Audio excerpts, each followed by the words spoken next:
Saludos, buenas. Estamos aquí nosotros, los hermanos de Iglesia Bíblica Gracia Verdadera. Este es Guillermo, su servidor, a su orden. Tenemos a Jaime y a Héctor, alias Tito. Eso es así. Dios los bendiga. Aquí para compartir con ustedes por medio de este podcast algo que va a ser de bendición para ustedes, algo que es relevante para el día de hoy. Así que, Jaime, arranca por ahí para abajo. ¿Qué es la que hay? Pues hoy vamos a hablar del punto de vista histórico de las traducciones de la Biblia. Yo creo que una con las que podemos empezar, que sería una de las más importantes, es la Septuaginta. Sí. La Septuaginta es la traducción de la Biblia hebrea a la Biblia griega, al texto griego. Y esto fue traducido por necesidad, ya que los judíos que se habían esparcido luego, ¿verdad?, por todo el imperio griego en ese momento, habían perdido poco a poco su idioma nativo, que sería el hebreo. Y por necesidad escogieron a estos 70 eruditos, o 74, como dicen algunos, y comenzaron a traducir lo que serían las escrituras del hebreo al griego. Y desde ahí, ¿verdad? Esa es la traducción que cuando nosotros vemos el Nuevo Testamento, vemos los evangelios, vemos las epístolas, es la traducción que nosotros estamos realmente viendo.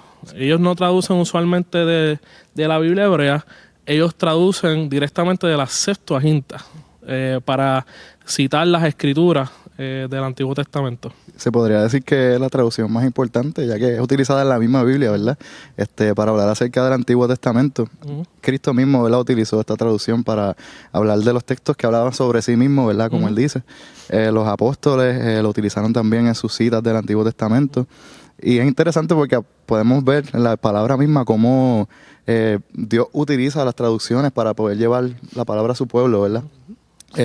Así que ya de antemano estamos viendo la importancia de las traducciones para que el pueblo tenga conocimiento del Dios Santo, ¿verdad? De hecho, la importancia es a tal nivel que cuando nosotros vemos Éxodo 3, donde Moisés está frente a la presencia del Señor en inglés lo que le dicen burning bush, dímelo en español. El arbusto al diente. El arbusto al diente. Pues él le pregunta, ¿verdad?, al Señor, quizás buscando excusas para no hacer lo que tiene que hacer, pero le pregunta al Señor, ¿con qué yo voy a ir a ellos? ¿Qué nombre? ¿Quién me va a enviar? Y el Señor contesta de él mismo, yo soy. Cuando los traductores de la Septuaginta traducen o sea, le toca traducir este pasaje, ellos usan el nombre de ego eimi, ego decir yo, eimi soy, ¿verdad? Ellos usan esa traducción del hebreo al griego. Luego de ahí, ese es lo que el Señor usa para hablar de Él mismo en las 8 veces que Él habla de Él mismo en Juan. Uh-huh. Sí. Yo soy la resurrección y la vida. Yo soy el camino, la verdad y la vida. Yo soy el buen pastor. Yo soy la luz. Todo, Él está usando en todo ese momento, antes de Abraham. Sí. Yo soy. Está hablando una frase de uso común, usarla de esa manera. Correcto. Precisamente. Con nosotros, o sea, para el que hablaba en griego, era más sencillo decir eimi. Yo soy decir ego eimi era bien dedicado a lo que es el Señor, porque era hasta incómodo decirlo en ese idioma. Así que cuando el Señor está usando y se identifica como yo soy, antes de Abraham, yo soy, está diciendo precisamente que eres el yo soy de ese pasaje de Éxodo 3. Brutal. Tremendo, tremendo. Y de ahí podríamos pasar también a otra traducción, ¿verdad?, muy importante, que se realizó entre el siglo I y el segundo siglo después de Cristo, que es la traducción La Pechita. ¿Podrías decirnos algo sobre eso, Jaime? Sí, la Pechita es... todavía no se había organizado bien lo que era el canon completo hebreo, pero sí era la Biblia más completa que nosotros podríamos encontrar en la antigüedad. Y nosotros, ¿verdad? Cuando el Nuevo Testamento se estaba formando, a diferencia del Antiguo Testamento, que fue llevado por precisamente los sacerdotes, protegido, ¿verdad? Por la tradición de todas estas personas que eran temerosos del Señor en ese tiempo, el Nuevo Testamento se formó más orgánicamente. O sea, cuando el Evangelio explota por lo que sería el Mediterráneo, por Europa, por África, por los lugares de Asia, había que tener una cierta unidad. Y es bien brutal, ¿verdad? Que aunque todas esas personas estaban dispersas, había una unidad en donde ellos reconocían qué era la palabra del Señor. Así que, por ejemplo, veían que ellos tenían a Marcos como su evangelio. Quizás ellos no tenían a Mateo. Pero cuando quizás viajaban a otra iglesia donde sí tenían el evangelio de Mateo, podían decir con toda seguridad, eso también es palabra de Dios. Amén.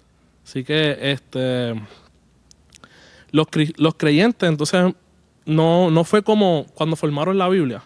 No fue como, vamos a reunirnos aquí, vamos a decir qué es canon y qué no es canon. Claro. No, fue de manera natural y orgánica y dirigida por el mismo Señor, donde los creyentes sabían que esto era la palabra de Dios y descartaban todo lo que no era la palabra del Señor. Amén. Y la Pechita quizás es ese Biblia más antigua que nosotros podemos tener, de esos claro. De esas epístolas y esos libros del Antiguo Testamento juntos. Tremendo. Gracias por eso, Jaime. Sí. Como estamos viendo, ¿verdad? Estamos hablando de algunas traducciones antiguas para luego ver la importancia de las traducciones de la Biblia, ¿verdad? Y cómo eso nos impacta a nosotros en nuestra vida diaria, ¿verdad? En nuestra vida práctica. Otra traducción importante que podemos mencionar hoy es la Vulgata. La Vulgata, que se hizo a partir del siglo IV después de Cristo. Se entiende que fue por Jerónimo, ¿verdad? O como le conocía la Iglesia Católica, San Jerónimo. Interesantemente, aquí también se tradujo la Biblia al latín por la necesidad que había, ¿verdad?, en el pueblo. Y aquí estamos hablando en el contexto de Roma, donde el griego había pasado ya como a un segundo plano, o se había, ¿verdad?, olvidado en cierta manera, y el latín era el idioma popular, ¿verdad?, entre los que estaban allí. Interesantemente, la razón por la que Jerónimo, ¿verdad?, hizo esta traducción del Antiguo Testamento y del Nuevo Testamento era para que todos tuvieran conocimiento de la palabra. Para que todos pudieran leerla, ¿verdad?, en aquel momento, de acuerdo a la necesidad, ¿verdad?, de los que estaban allí. Lo que, como vamos a ver más adelante, al pasar el tiempo, se volvió como algo que la Iglesia Católica usó negativamente, ¿verdad?, para de hecho, no permitir que el pueblo conociera la palabra, ¿verdad?, como vamos a estar viendo más adelante. ¿Hay algún aspecto que quisieran, ¿verdad?, abordar acerca de la Vulgata? Pues, mira, una traducción súper importante y es un buen trabajo. Sí. O sea, no fue algo que, ¿verdad?, lo que nosotros vamos a hablar después, donde la gente, ¿verdad?, solamente vamos a leer la Vulgata y es para solamente estas personas, el clérigo y otras, y la élite, por decirlo así, de los que estudiaban la palabra, que era solamente para los sacerdotes católicos. No era no estamos diciendo, ¿verdad?, que la Vulgata es, no, mira, vamos a dejarlo salir. No. En su trabajo en su momento fue un buen trabajo. Sí. Fue algo que literalmente, de hecho, si decimos Vulgata, viene de la palabra vulgar, que es de la palabra también que significa para el pueblo, desde la gente. Sí.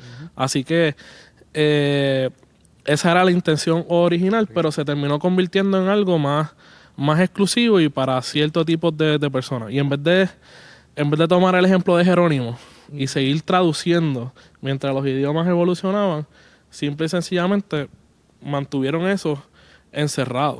Así que cuando pasa el tiempo, ¿verdad? Recuerden que esto estamos en el Imperio Romano, uno de los imperios más impresionantes, si no el más impresionante en toda la historia del mundo. Pero este imperio, como todo, comienza entonces a tener una decadencia. Se comienzan a separar, a haber otras guerras civiles entre medio, ¿verdad?, de ellos. Los bárbaros comienzan o lo que ellos le decían bárbaros, comienzan a conquistar diferentes lugares de Europa y se vuelve poco a poco una separación. Y del latín comienza entonces a surgir los idiomas romances como el italiano, el español, que es el idioma que estamos hablando ahora mismo. Y estos idiomas, ¿verdad?, no tenían una traducción. ¿Por qué? Porque se volvió poco a poco el idioma de la gente. Exacto. Sí.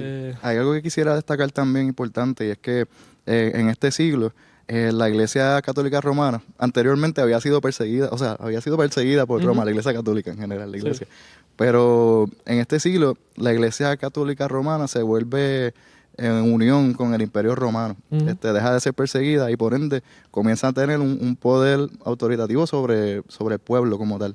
Que esto es importante para lo que está mencionando Jaime y lo que vamos a ver ahora más adelante.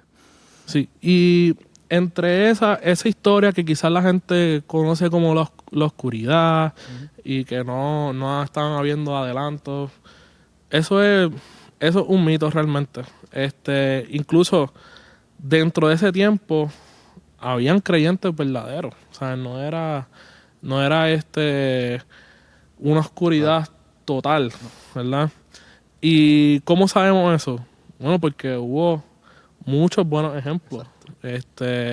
Incluso entre los mismos sacerdotes católicos y otros filósofos que salieron de entre ellos. Pero ahora mismo nos queremos enfocar en este hombre.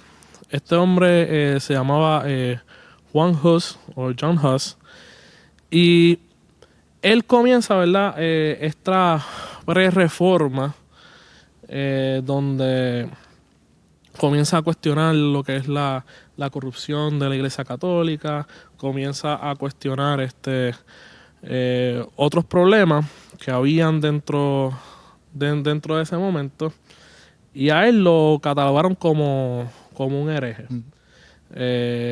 Y esto estoy yendo bastante rápido porque hay muchos detalles, pero es increíble, ¿verdad?, que cuando él está en esos últimos momentos de que sabe que va a morir, de que sabe que probablemente no hay vuelta atrás, él le pide, la historia no es tan detallada en ese aspecto, pudo haber sido un guardia o pudo haber sido otro prisionero, pero le pidió que se leyera el Juan 14 y que se lo leyera todos los días.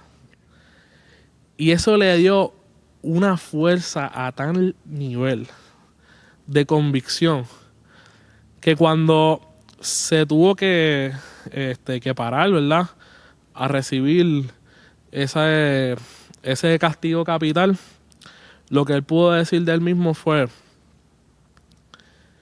con lo que yo dije con mis labios, lo sello con mi sangre. O sea, la convicción que tenía este hombre, estaba dispuesto a morir por lo que él había entendido que eran las escrituras y lo que era el verdadero evangelio.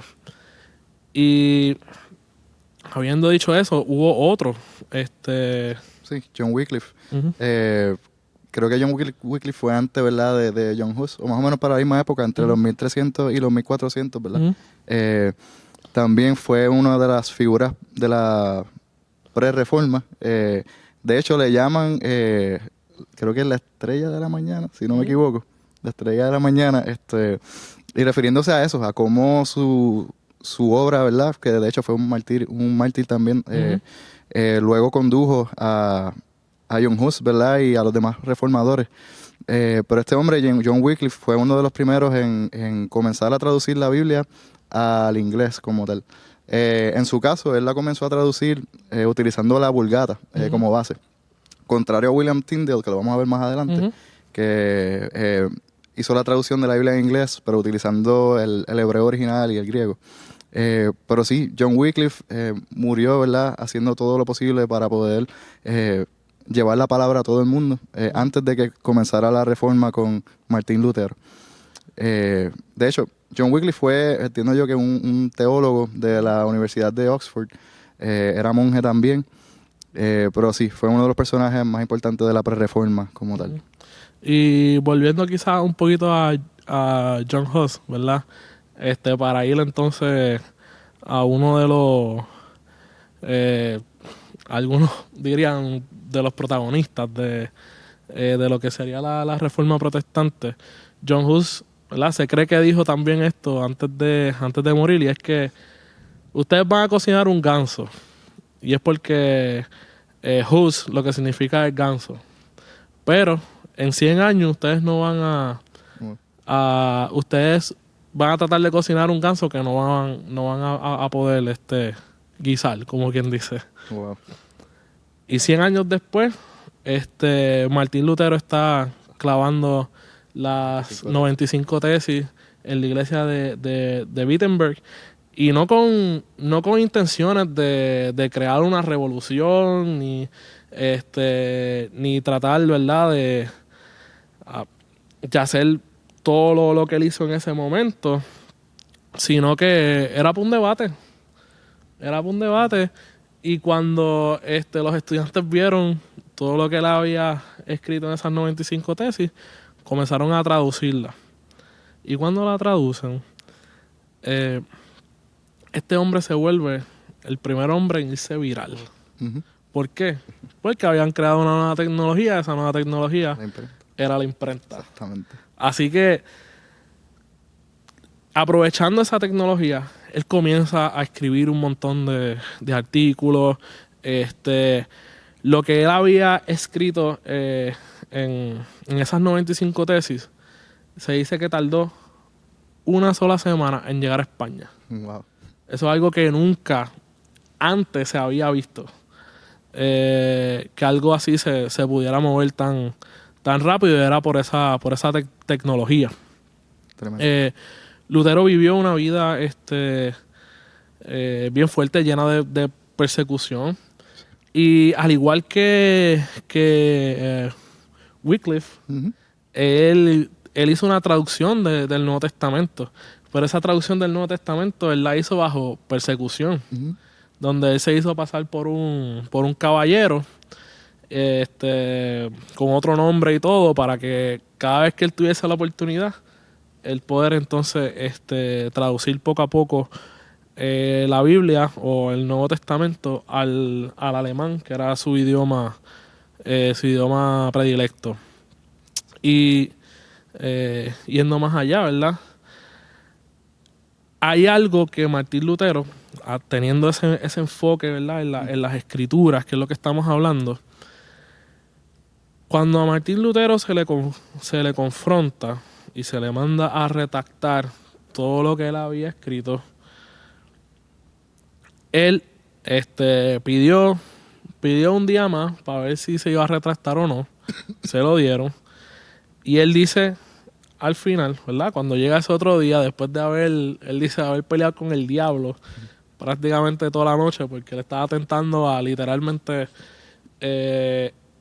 realmente negarlo todo, porque era su vida la que estaba en juego, o sea, su vida física. Sin embargo, ¿verdad?, este hombre, que cuando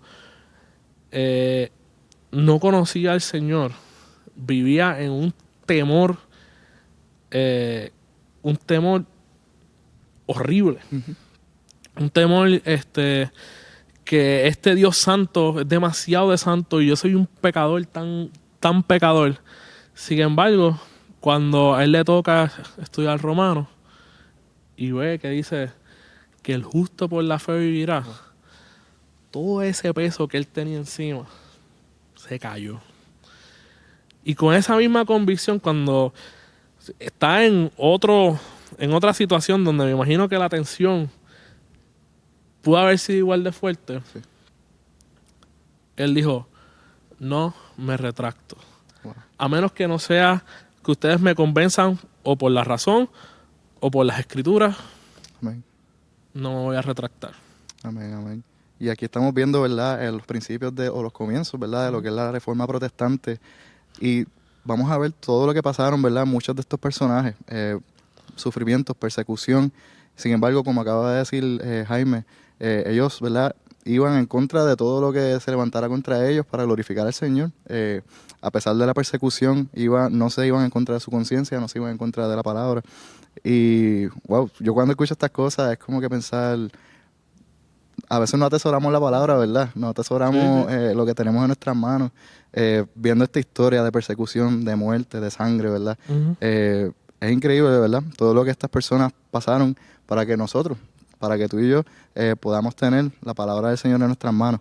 Sí, Y otro personaje que más adelante, ¿verdad?, ya habiendo comenzado la Reforma Protestante, tradujo la Biblia al inglés. En este caso, lo que acabamos de mencionar anteriormente es William Tyndale, que eso fue para 1523. Él comenzó a traducir la palabra del griego original y del hebreo original. Ujú. Este hombre también fue perseguido, también fue martirizado.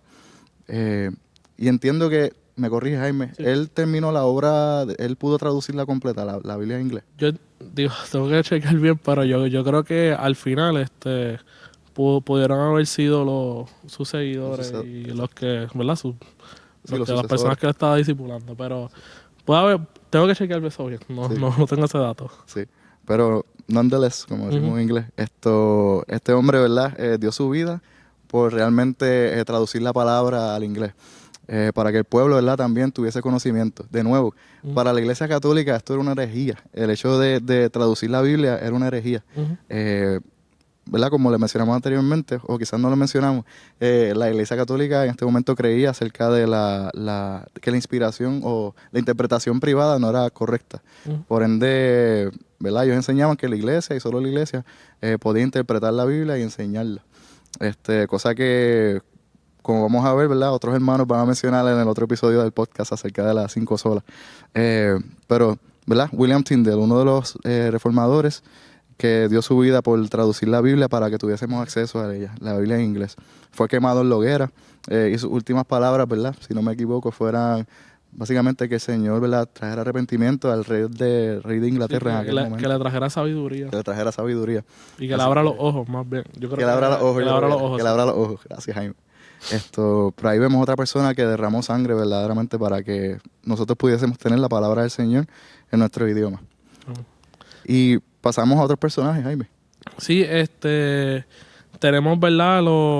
La traducción, ya vimos más o menos al inglés que la King James, que es quizás la Biblia más famosa, casi el 75% fue lo que William Tyndale Sí. escribió. Nosotros, ¿verdad? Tenemos lo que se conoce como la Reina Valera. Hubo una antes, ¿verdad?, que se había traducido directamente de la Vulgata, pero ya la Reina Valera se tradujo directamente del hebreo y del griego. Y eso fue, ¿verdad?, un paso bien grande. Ahora mismo la mayoría de las Biblias que nosotros tenemos, precisamente es yendo a las fuentes, valga la redundancia, ad Sí. fontes, ¿verdad? Donde nosotros, ¿verdad?, gracias a Dios por la arqueología y todas estas cosas podemos ir a manuscritos bien antiguos, incluso hasta del primer siglo, que eso es bien difícil de encontrar en otros dos documentos. Sin embargo, en la palabra de Dios podemos llegar bien cerca en comparación con con otras obras. Así que nuestra forma, ¿verdad?, de nosotros traer esto, y la razón es porque nosotros tenemos que apreciar Exacto. las escrituras. Todo esto fue dirigido por el Señor. Todo esto fue bajo su soberanía, que esta escritura y la palabra del Señor fueron establecidas. Sí. Y a veces, ¿verdad?, nosotros incluso como creyentes, a veces la podemos menospreciar. Guille me había dicho algo, ¿verdad? Antes de empezar lo de los 15 minutos. Sí, que la Biblia, por lo menos estudios que se han hecho, toma aproximadamente 72 horas leerla de tapa a tapa. O sea que si tú dedicas 15 minutos al día, en menos de un año, ya tú deberías terminar la Biblia completa. Claro. Que no es algo, no es un acto imposible para lograr, que muchas veces tenemos esa dificultad para hacerlo y con 15 minutos al día se podría leer. 15 minutos. Sí. Así que a veces nosotros mismos, ¿verdad? Que nos creemos los más estudiosos, qué sé yo. Sí. Se nos hace difícil, a menos que no nos estemos preparando para otra cosa. Para uno mismo es un poco difícil. Y nada, por eso nosotros queremos recalcar, ¿verdad? Claro. La importancia de la accesibilidad de la Biblia. Y lo primero es que es una revelación especial. Amén. Es una revelación, ¿verdad? Que el Señor como hemos visto, ¿verdad? En este pequeño resumen de miles de años, en media hora o en 20 minutos, lo que el Señor ha hecho a favor de que nosotros tengamos la palabra de Dios Amén. en mi computadora, en mi teléfono, en mi Biblia también. Sí.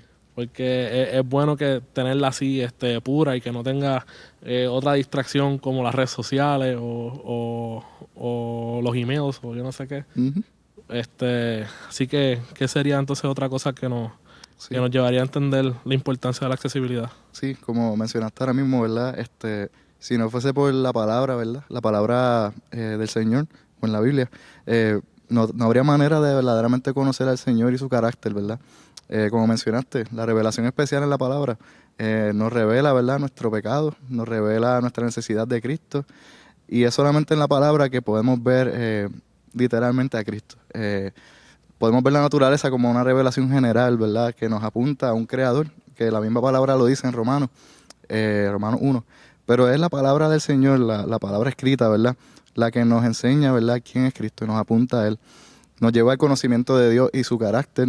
Y les voy a leer un salmo, el Salmo 119, del 9 al 16. Dice, ¿con qué limpiará el joven su camino? Con guardar tu palabra. Con todo mi corazón te he buscado. No me dejes desviarme de tus mandamientos. En mi corazón he guardado tus dichos para no pecar contra ti. Bendito tú, oh Jehová, enséñame tus estatutos. Con mis labios he contado todos los juicios de tu boca. Me he gozado en el camino de tus testimonios, más que de toda riqueza. En tus mandamientos meditaré, consideraré tus caminos, me regocijaré en tus estatutos, no me olvidaré de tus palabras.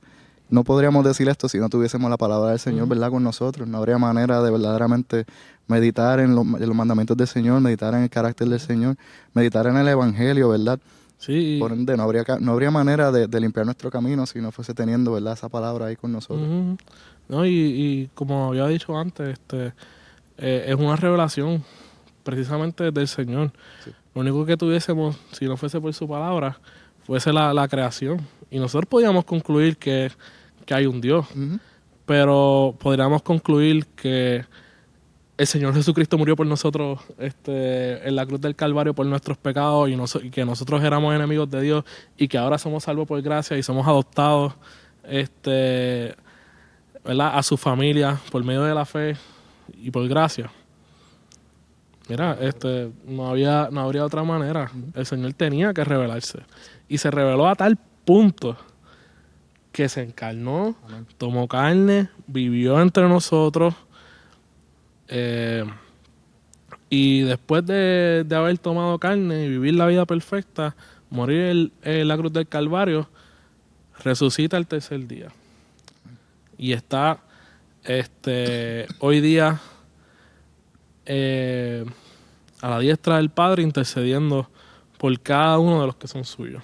Así Amén, que amén. Es tremendo, ¿verdad? Uh-huh. Porque tenemos ahí el testimonio de los apóstoles, tenemos ahí lo que ellos vieron con sus propios ojos. son testigos. Por ejemplo, miremos Juan, Uh-huh. Juan, el capítulo 21, versículos 24 y 25, como el cierre. Dice, para cerrar, dice, este es el discípulo que da testimonio de estas cosas y escribió estas cosas, y sabemos que su testimonio es verdadero. Y hay también otras muchas cosas que hizo Jesús, las cuales si se escribieran una por una, pienso que ni aún en el mundo cabrían los libros que se habrían de escribir. Amén. Así que debemos dar gloria a Dios por lo que tenemos aquí, testimonio de lo que los apóstoles vieron, testimonio del único Salvador, ¿verdad? De Cristo Jesús, testimonio que nos salva, ¿verdad? Por el Espíritu Santo. Y a mí me encanta, ¿verdad? Porque ese es el principio, el final de Juan. Sí, Y el principio te estaba hablando prácticamente de lo mismo. también. Nosotros lo vimos Lo vimos.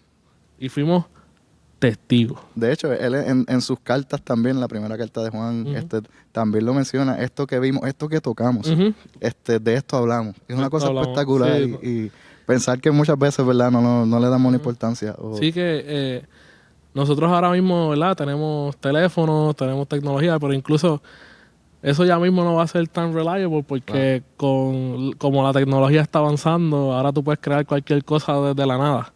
Claro. Va a llegar el punto en que va a ser más reliable, por decir esa palabra en inglés, confiable. confiable. ¿verdad? Gracias por Spanglish. el Spanglish. Va a ser más confiable estos testigos que incluso las grabaciones que estamos haciendo ahora. Así que Brutal, imagínense. brutal. Así que Y rápidamente, otros 2 puntos, ¿verdad?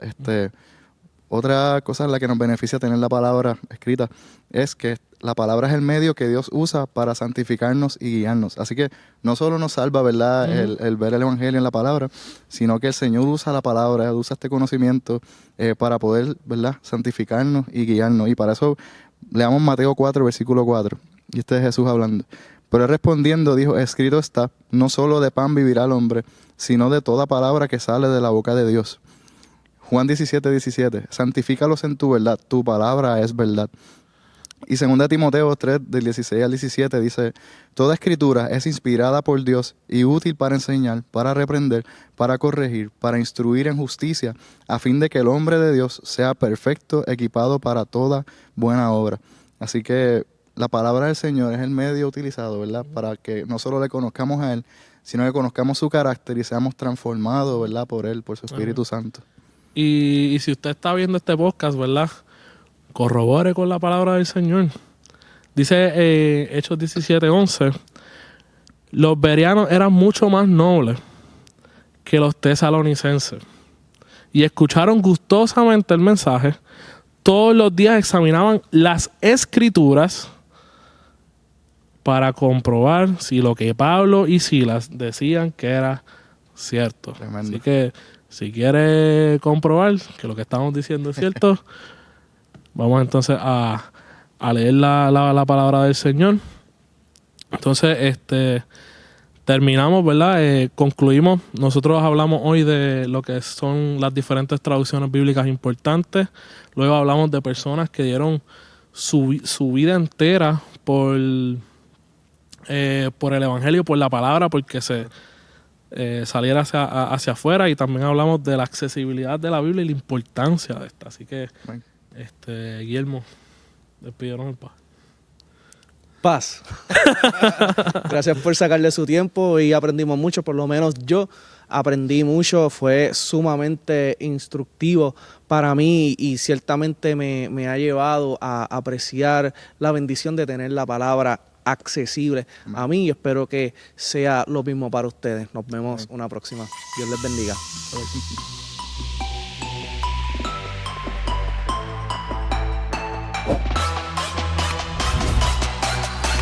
Sí.